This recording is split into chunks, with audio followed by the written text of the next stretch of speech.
Hi అండి, అందరికీ నమస్తే. సీక్రెట్ హస్బెండ్ పార్ట్ 128 ఇక లాస్ట్ ఎపిసోడ్ అండి. ఇంకా అందరూ కూడా ఎండింగ్ ఇచ్చామంటున్నారు కదా. లాస్ట్ ఎపిసోడ్ నీ క్లాస్కి సమయం అయింది. భరత్ కళ్ళు తిప్పాడు. ఎవరికి కావాలంటే వాడికి చెప్పుకో, నేను మాత్రం రాను అని చెప్పి మళ్ళీ మంచం మీదకు వాలిపోయాడు. పల్లవి మాత్రం వెనుకాడకుండా లోపలికి వచ్చి ముందుగా రికార్డ్ చేసిన లెసన్ వినిపించడం మొదలుపెట్టింది. తర్వాత దాన్ని పక్కనే ఒక పుస్తకంలో కూర్చుని మౌనంగా చదువుకుంటుంది. ఆ రికార్డు వల్ల భరత్కు మళ్ళీ నిద్ర పట్టలేదు. కోపంతో అతను లేచి కూర్చుని ఆ రికార్డు కాస్త దూరం వెళ్ళి పెట్టుకోలేవా అని గర్జించాడు. అతన్ని పట్టించుకోకుండా పల్లవి చదువుతూనే ఉంది. దాంతో భరత్ ఆమె రికార్డ్ ప్లేయర్ వైపుకు దూకాడు.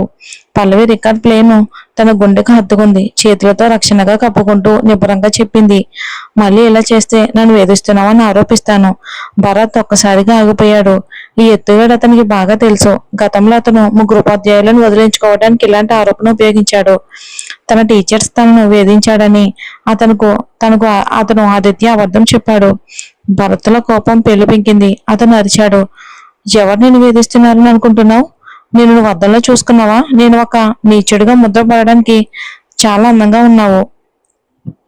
నా మీదకి ఇవి నెట్టాలని చూడొద్దు. నేనే నీ మీద వేధింపులు కేసు పెడతాను. పల్లవి అతని ప్రశాంతమైన చూపుతో చూసింది. నువ్వే నన్ను వేధిస్తున్నావని చెప్పడం ఎక్కువ సమంజసం లేదా? భరత్కి మాటలు రాక అవమానంతో రగిలిపోయాడు. ఆమె చూపుల అర్థం ఏంటి? తన అందం ప్రశ్నార్థకమా? తను అత్యంత అందమైన అతనాన్ని భావించాడు. కాలేజీలో అతని అభిమానులు ఎవరు అతని అందాన్ని ప్రశ్నించలేదు. ఆమె అవహేళన చూపు అదే సూచిస్తుందా? సరిగ్గా చెప్పు, నేను అందంగా లేనా అని అతను అడిగాడు. అతని అహం దెబ్బతింది. పల్లవి తన నిబ్బరాన్ని కొనసాగించింది. మీ నాన్నగారితో నా నేపథ్యాన్ని పరిశీలించుకోమని చెప్పు. చిన్నపిల్ల మీద నాకు ఆసక్తి లేదని నిశ్చింతంగా ఉండు. ఆమె సిద్ధంగానే వచ్చింది. అతని గత ఉపాధ్యాయుల గతి తనకి తెలుసు. పల్లవి తనను తాను రక్షించుకోవటమే కాకుండా భరత్ ఎత్తుగడలను ముందుగానే ఊహించడానికి నిశ్చయించుకుంది. ఇక సారాంశంలో ఆ ఉద్యోగం కోల్పోయే అవకాశం భరత్కి ఇవ్వకూడదని ఆమె నిర్ణయించుకుంది. భరత్ తీవ్రమైన కోపంతో, ఎవరిని చిన్నపిల్లాడు అంటున్నావు? నీకు ధైర్యం ఉంటే అని గట్టిగా అరిచాడు. పల్లవి వెన్ను తిరిగినప్పుడు ఆమె నిర్లక్ష్యపు ముఖ కవలికలు నన్ను వేధిస్తున్నది నువ్వు కాదా అన్నట్టు ప్రతిధ్వనించింది. భరత్ ఆశ్చర్యపోయి మొదటిసారిగా ఓడిపోలేని ప్రత్యర్థిని ఎదుర్కొన్నాడు. నువ్వు అతను తడబడ్డాడు. చివరికి నువ్వు ఒక చెడ్డదానివి అని అనగలిగాడు. పల్లవి అతన్ని క్లుప్తంగా చూసింది. వివరించగలవా? మరో మాటల్లో చెప్పాలి అంటే అస్సలు చెడ్డదానివి ఎవరినని ప్రశ్నిస్తుంది. భరత్ పూర్తిగా ఓడిపోయినట్టు భావించాడు. ఆమె అంత నైతిక ఆధిపత్యం ఎలా ప్రదర్శించగలదు? అతను తన ముఖాన్ని దుప్పట్లో దాచుకున్నాడు. బహిరంగంగా ఏడవలేనంత అవమానంతో అతని కోపం అతన్ని చంద్రవందనంగా మార్చింది. వెనుక నుండి పల్లవి అతన్ని చూస్తూ పెదవులపై చిరునవ్వుతో ఇలా అడిగింది, నాతో సహకరించడానికి సిద్ధంగా ఉన్నావా? ఎవరు యువకుడు? భరత్ లేచి నిలబడి పల్లవి కంటే పొడవుగా కనిపించాడు. కానీ ఆమె గత హెచ్చరిక గుర్తుకు వచ్చి అతను తొందరగా వెనక్కి తగ్గాడు. పల్లవి చిరునవ్వు విస్తరించింది. బహుశా భరత్కు బోధించే అవకాశం ఉందేమో. ఆమె బోధన సంస్థలో చేరింది. ఆమెకి ఎలాంటి విజయాలు లేవు, ఇతర అవకాశాలు కూడా లేవు. భరత్ను దారికి తెచ్చుకోవటం ఏదైనా సాధించడానికి అత్యంత ప్రభావవంతమైన వ్యూహంగా మారింది. ఆమె ప్రతిపాదించింది, నా పాత ప్రతిపాదన ఇంకా ఉంది. పందెం కాస్తావా? భరత్ కళ్ళు తిప్పుతూ బదులివ్వడానికి ముందు కాసేపు ఆగి, సరే, కానీ తర్వాత మరి పశ్చాత్తాపపడకు అన్నాడు.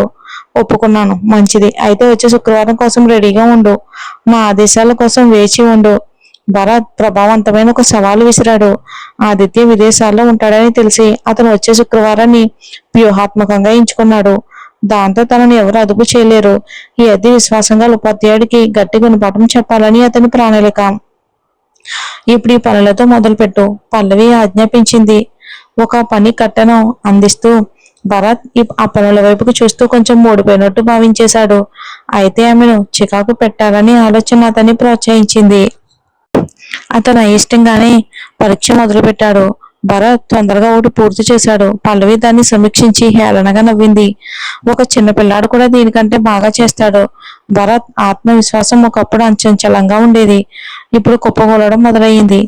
ఈ అమ్మాయి విసిగెత్తిపోయి అతను కాగితాన్ని లాక్కున్నాడు. తనను తను నిరూపించుకోవాలని అనుకున్నాడు. భరత్ మరో పరీక్షను క్షమించిన తర్వాత పల్లవి చిన్న చిరునవ్వుతో పర్వాలేదు అని అంది. భరత్ సంతోషించి గొప్పలు చెప్పుకోవడానికి సిద్ధపడ్డాడు. కానీ ఇప్పుడు ఒక విషయం గ్రహించి అతని మనస్థితి పాడైపోయింది. నేను పల్లవి ఆమోదం కోసం ఎందుకు చూస్తున్నాను? అతనిలో నిరాశ పెరిగింది. వారి చదువు తరగతి ముగిసిన తర్వాత మామూలుగా ఇక అధ్యయన గది నుండి నాకు సాహిత్య చరిత్ర పుస్తకం తీసుకురా. నేను నీ టీచర్ని, పని మనిషిని కాదు. నా సమయం ఇక్కడ ముగిసింది. పల్లవి నిరాకరించింది. భరత్ మరింత ఆందోళన చెందుతూ, కేవలం ఇచ్చి వెళ్ళు, రేపు మరో 2 పనులు చేస్తాను అని వేడుకున్నాడు. నిజంగానా? నేను నా మాట నిలబెట్టుకుంటాను. అలాగే అయితే. భరత్ తెలివైన వాడని పల్లవి గుర్తించింది. కానీ అతని పునాది బలహీనంగా ఉంది. మరింత అభ్యాసం అవసరం. అతను నేర్చుకోవాలనే ఆతృతకు సహకరించడానికి ఇష్టపడి ఆమె భరత్ అడిగినట్టు 2వ అంతస్తులోని గదికి వెళ్ళింది. భరత్ చెప్పిన గదిలోకి ప్రవేశిస్తూ పల్లవి ఎక్కువగా ఆలోచించకుండా తలుపు తెరిచింది. ఆ గది చిమ్మ చీకటిగా ఉంది. దీపం వేయగానే ఆమెకు ఒక దిగ్భ్రాంతమైన దృశ్యం ఎదురైంది. టేబుల్ వెనుక ఒక వ్యక్తి కుప్పకూలిపోయి ఉన్నాడు. అతని పక్కన ఒక మహిళ కింద కూర్చుని ఉంది. అతనికి ఆమె డబ్బు మాత్రమే కావాలి. అతను కూర్చున్నప్పుడు ఆదిత్య పొడవాటి కాళ్ళు చాపుకుని చాలా హాయిగా కనిపించాడు. పల్లవి ఎంత ఆశ్చర్యపోయింది అంటే ఆమెకు కొద్దిసేపటి వరకు ఏమీ అర్థం కాలేదు. చిందరవందరగా ఉన్న మహిళ చివరకు ఆశ్చర్యం నుండి తేరుకుని బయటికి వెళ్ళు అని అరిచింది.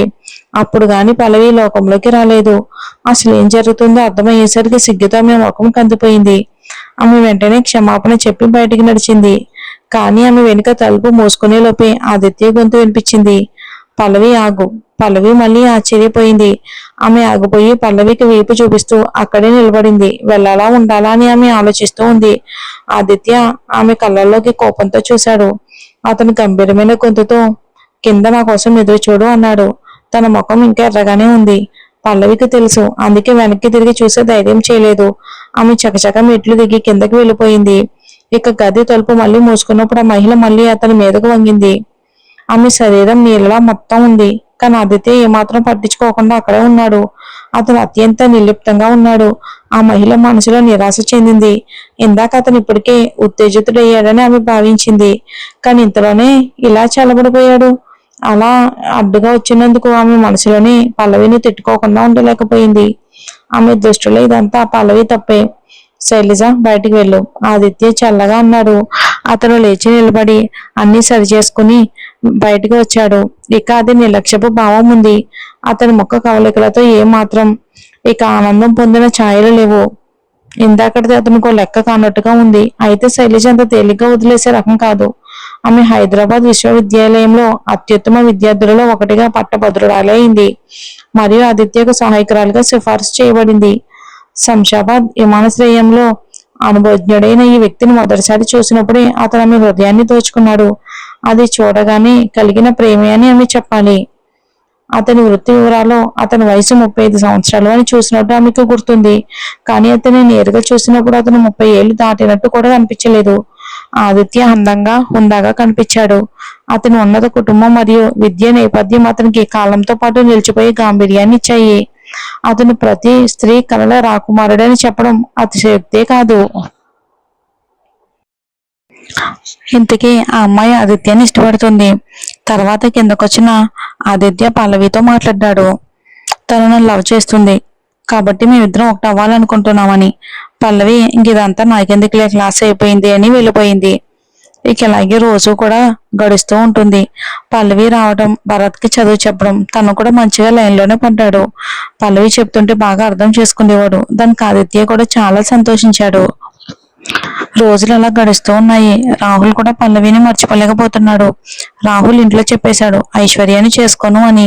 అయితే మిగతా కూడా వేరే కంట్రీ వెళ్ళిపోయింది. జగదీష్ను వదిలేసి వాళ్ళ బిజినెస్ పరంగా బాగానే ఉంటుంది. ఇల్లు మిగతా కూడా మిగతా వాళ్ళ ఇంట్లో పల్లవినే ఉంటుంది. తర్వాత పల్లవి అమెరికా వెళ్ళిపోదామని నిఖిత దగ్గరికి అనుకుంది. ఈలోపు హర్ష కూడా ఇక తనతో క్లోజ్ గా ఉండటం రాహుల్ భరించలేకపోయాడు. పల్లవి హర్షను మంచి స్నేహితుడిగా మాత్రమే భావించింది. కానీ హర్ష మాత్రం ఆమె ఒంటరితనాన్ని అవకాశంగా తీసుకుని ఆమె జీవితంలోకి వచ్చాడు. ఒకరోజు హర్ష పల్లవిని తనతో మాట్లాడాలని చెప్పి ఒక చోటుకి పిలిచాడు. ఇక రాహుల్ గురించి ఆలోచించడం మానే పల్లవి. అతను నేను వదిలేశాడు, నేను ఉన్నాను కదా అని హర్ష అన్నాడు. హర్ష, నువ్వు నా స్నేహితుడు మాత్రమే, అంతకుమించి ఏమీ లేదు. రాహుల్ని దూరంగా వెళ్ళిపోవడం కోసం మాత్రమే నేను నా బాయ్ ఫ్రెండ్ అని మాత్రమే చెప్పాను, అంతకుమించి ఏమీ లేదు అని పల్లవి స్పష్టంగా చెప్పింది. ఆ మాట విన్న హర్ష కోపంతో, తన అసలు స్వరూపం బయటపెట్టాడు. స్నేహితుడా, ఇన్ని రోజులు నీ దగ్గరికి ఎందుకు వచ్చాననుకుంటున్నావు? నువ్వు ఒంటరిగా ఉన్నావు కాబట్టే రాహుల్ మీద నా కోపం. అందుకే నిన్ను తనని విడదీయాలి అనుకున్నాను. నువ్వు నాదానివే, నాదాను కావాలి అంటూ ఆమె చేతిని బలంగా పట్టుకున్నాడు. భయపడిపోయిన పల్లవి అతని నుంచి తప్పించుకోవడానికి ప్రయత్నించింది. మనసులో అనుకుంది, రాహుల్ చెప్తానే ఉన్నాడు హర్ష మంచి వ్యక్తి కాదు అని, నేనే పట్టించుకోలేదు. హర్ష వదులు, నాకు భయంగా ఉంది అని ఏడుస్తూ అంది. అప్పుడే అక్కడికి ఎలా తెలిసిందో కానీ రాహుల్ చేరుకున్నాడు. అంటే వాళ్ళిద్దరిని ఎప్పుడు గమనిస్తూ ఉంటాడు కదా రాహుల్. హర్ష గురించి కొన్ని నిజాలు తెలిసిన రాహుల్ పల్లవి ప్రమాదంలో ఉందని గ్రహించి ఆమెను వెతుక్కుంటూ వచ్చాడు. తన కళ్ళ ముందు జరిగిన దృశ్యం చూసి రాహుల్ కోపంతో హర్ష దగ్గరికి వెళ్ళాడు. పల్లవి మీద నుంచి చేతి అని గట్టిగా అరిచాడు. నీకు ఆమెతో సంబంధమే లేదు, మీరు విడిపోయారు అని హర్ష వెక్కిరించాడు. రాహుల్ పల్లవి వైపుకు చూశాడు. ఆమె భయంతో వణుకుతుంది. భర్తగా ఉండకపోవచ్చు, కానీ ఆమెను కాపాడే బాధ్యత నాకు ఎప్పటికీ ఉంటుంది అని చెప్పి హర్షని అడ్డుకున్నాడు. ఇద్దరి మధ్య గొడవ జరిగింది. చివరకు హర్ష చేసిన మోసాలన్నీ బయటపడి అతను పోలీసులకు చిక్కాడు. అన్ని ముగిసిన తర్వాత పల్లవి నిశ్శబ్దంగా రాహుల్ ఎదుట నిలబడింది. నువ్వు వస్తావని అనుకోలేదు అని అంది కన్నీళ్లతో. రాహుల్ తలదించుకున్నాడు. నేను తప్పుగా అర్థం చేసుకున్నాను పల్లవి. హర్షతో నీ స్నేహాన్ని చూసి అనవసరంగా అనుమానించాను. అదే మన మధ్య దూరం పెంచింది. ముందు ఒకసారి నా వల్ల తప్పు జరిగింది, అది ఎప్పటికీ జరగదు. పల్లవి కళ్ళల్లో కూడా నీళ్లు తిరిగాయి. నేను కూడా నీతో మాట్లాడకుండా తప్పు చేశాను రాహుల్. విడాకులు అడిగి తప్పు చేశాను. రాహుల్ మెల్లగా ఆమె కడుపుపై చేయి పెట్టాడు. ఇక మన బిడ్డకు అమ్మా నాన్న ఇద్దరు కావాలి. నువ్వు ఒప్పుకుంటే మళ్ళీ మన జీవితాన్ని మొదలు పెడదామని అన్నాడు. పల్లవి కన్నీళ్లు తుడుచుకుని చిరునవ్వు నవ్వింది. నేను ఇంకా నిన్నే ప్రేమిస్తున్నాను రాహుల్. ఆ మాట విన్న రాహుల్ ఆమెను దగ్గరికి తీసుకున్నాడు. ఇక కొన్ని నెలల తర్వాత పల్లవి ప్రెగ్నెంట్ అయింది. ఒక అందమైన బాబుకి జన్మనిచ్చింది. ఆ చిన్నారిని చేతుల్లోకి తీసుకున్న రాహుల్ ఆనందంతో పల్లవి వైపుకు చూశాడు. ఇక మన మధ్య ఎలాంటి అబద్ధాలు ఉండవు. కోల్పోయిన బిడ్డను మళ్ళీ పొందాము. పల్లవి నవ్వుతూ తలూపింది. వారి ప్రేమ మళ్ళీ కలిసింది. వారి కుటుంబం మళ్ళీ పూర్తయింది. శుభం. పల్లవి రాహుల్ అందరినీ కలపాలి కలపాలి అని చెప్పారు కదా, కలిపి ఎండింగ్ ఇచ్చాను. స్టోరీ చాలా మంది ఇంకా లాగింగ్ ఉంది, ఎండింగ్ ఇచ్చేయండి అన్నారు, కాబట్టి ఎండ్ చేసేసానండి. ఈ స్టోరీని ఆదరించిన ప్రతి ఒక్కరికి కూడా మనస్ఫూర్తిగా ధన్యవాదాలు. 100 ఎపిసోడ్ దాటిందంటే అది కేవలం మీ వల్లే. మీరు సపోర్ట్ లేకపోతే ఇక్కడ వరకు వచ్చేదాన్నే కాదు. Thank you so much. దీని తర్వాత వచ్చే స్టోరీ అయితే ఇంకా నెక్స్ట్ లెవెల్లో ఉంటుందండి. స్టోరీ మిస్ అవ్వద్దు, చాలా బాగుంటుంది. రేపు ఇస్తానండి new episode. Thanks for watching.